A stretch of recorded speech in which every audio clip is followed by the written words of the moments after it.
Welcome back to Poorly Educated Today in the News, the show where the world falls apart faster than a folding chair at a redneck family reunion, and somehow I'm expected to explain it like it ain't complicated. And brother, today's news is so tangled, it looks like my cousin Jimmy's extension cord drawer. You open it thinking you'll find one little wire, and suddenly it's a whole rattlesnake nest of geopolitical chaos, financial wizardry, military scandals, and some fella named Putin getting flattered like he's prom queen. So crack a Dr. Pepper, sit down in your most trustworthy lawn chair, preferably the one that ain't already rusted clean through, and let's dive in. Segment 1. Trump Accounts. Invest America or Bust. Trump done rolled out something called the One Big Beautiful Bill, which sounds like the nickname of a biker who'd whip your butt for parking in his spot. But nah, it's a financial plan and that gives every newborn baby $1,000.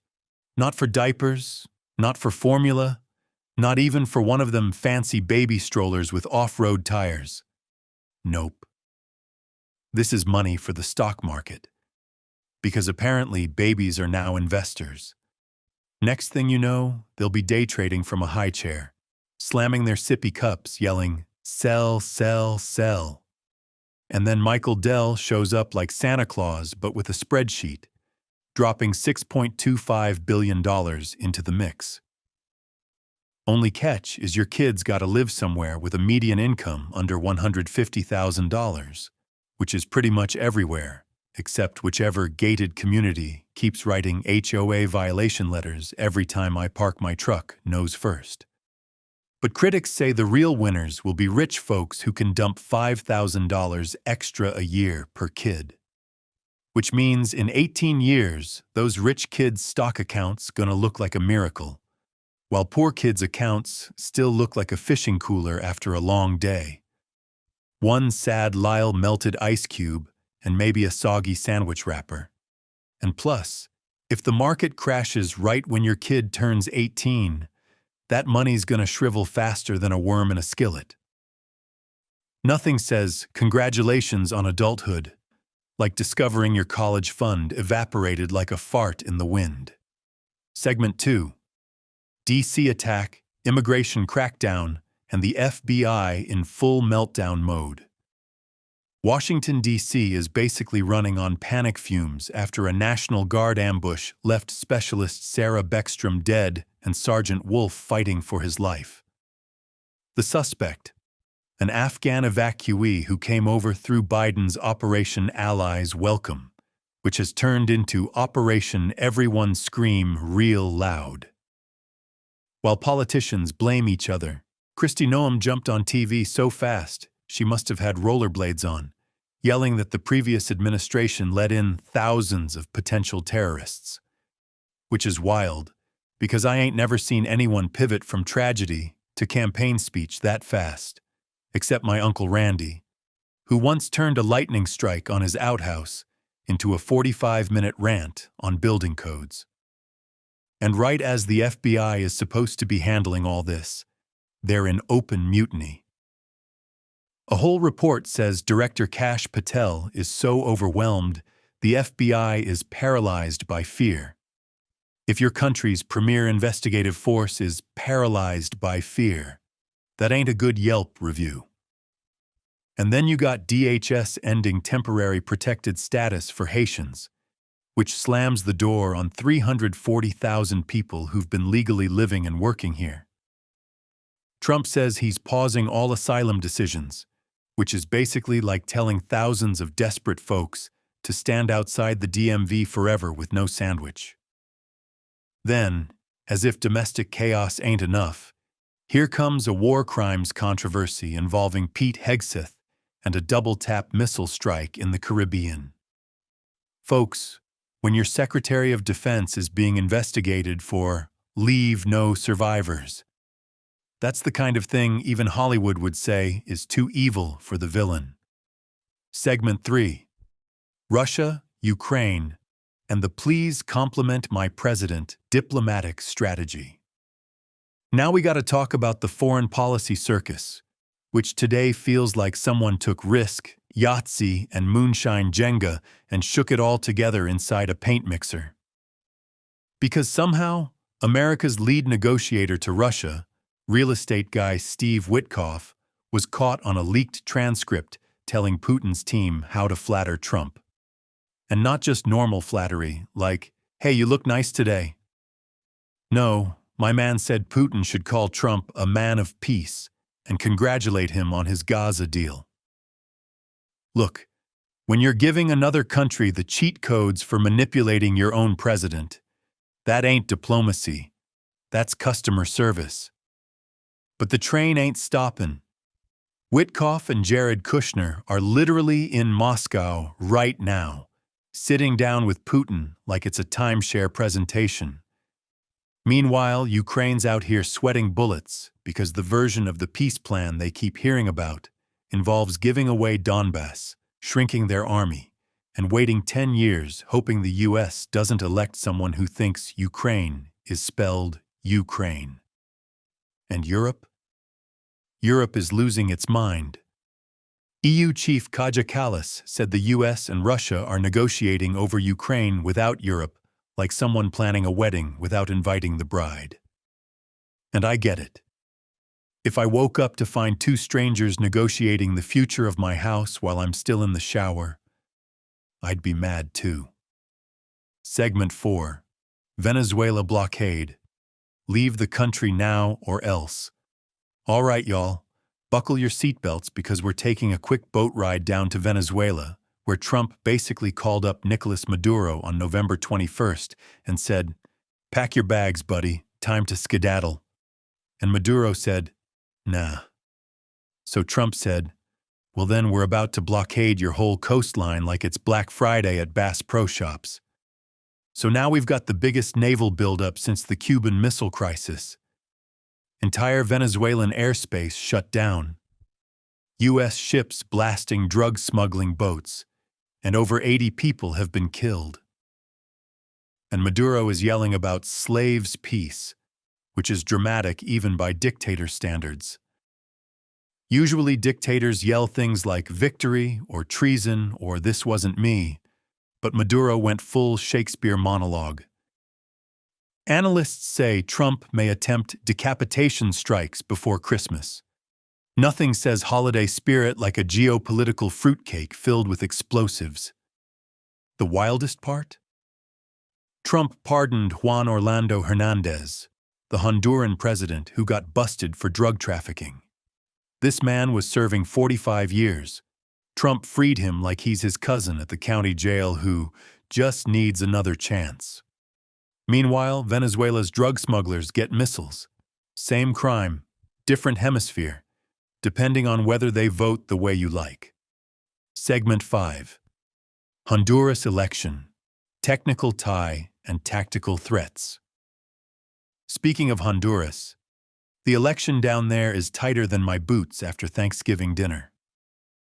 Esfura, the conservative, is leading by 515 votes, which ain't even enough to win a small-town jelly bean raffle, and now the whole thing's called a technical tie.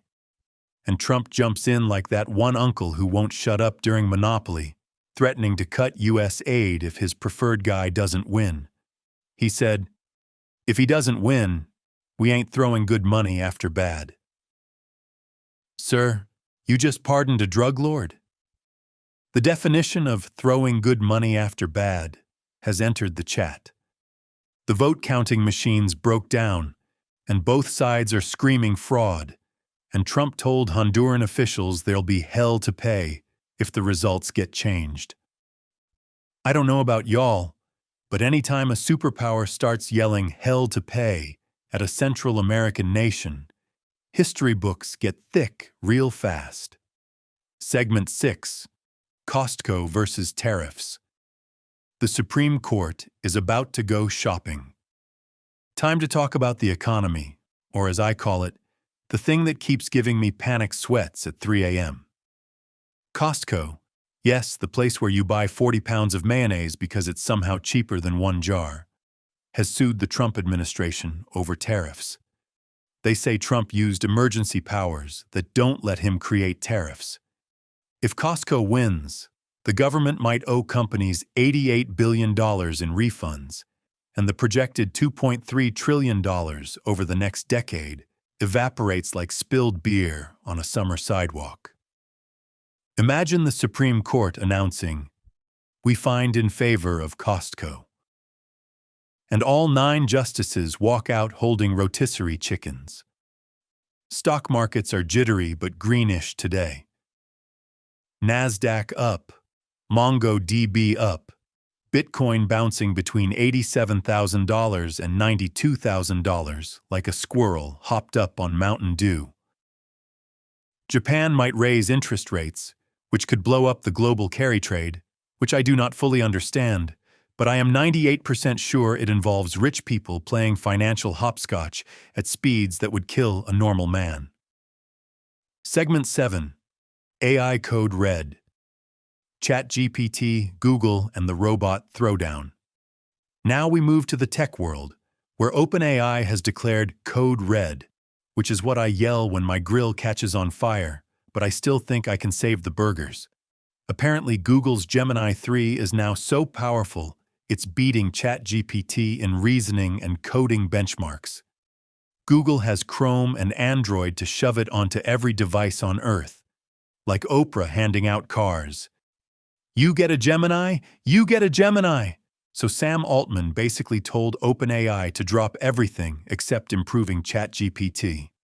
Pulse, delayed. Health agents, delayed. Shopping agents, delayed. Your mama's recipe generator?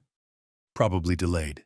We are living in a world where $2 trillion robot brains are sprinting at each other like 2 meth-fueled goats on a trampoline. And we're just standing here hoping they don't unionize. Segment 8. NASA and the search for alien farts. NASA's out here discovering dimethyl sulfide, which they say is a possible biosignature. Let me translate.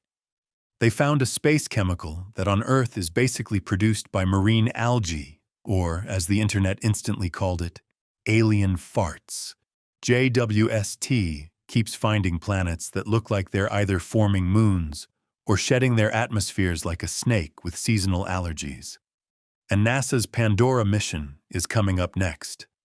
A $20 million shoebox-sized satellite whose entire job is to stare at 20 stars for 24 hours straight, which is basically the NASA version of binge-watching a whole season of Yellowstone. Segment 9. Tom Stoppard, Stranger Things, and the Patriots winning again because the universe is unfair.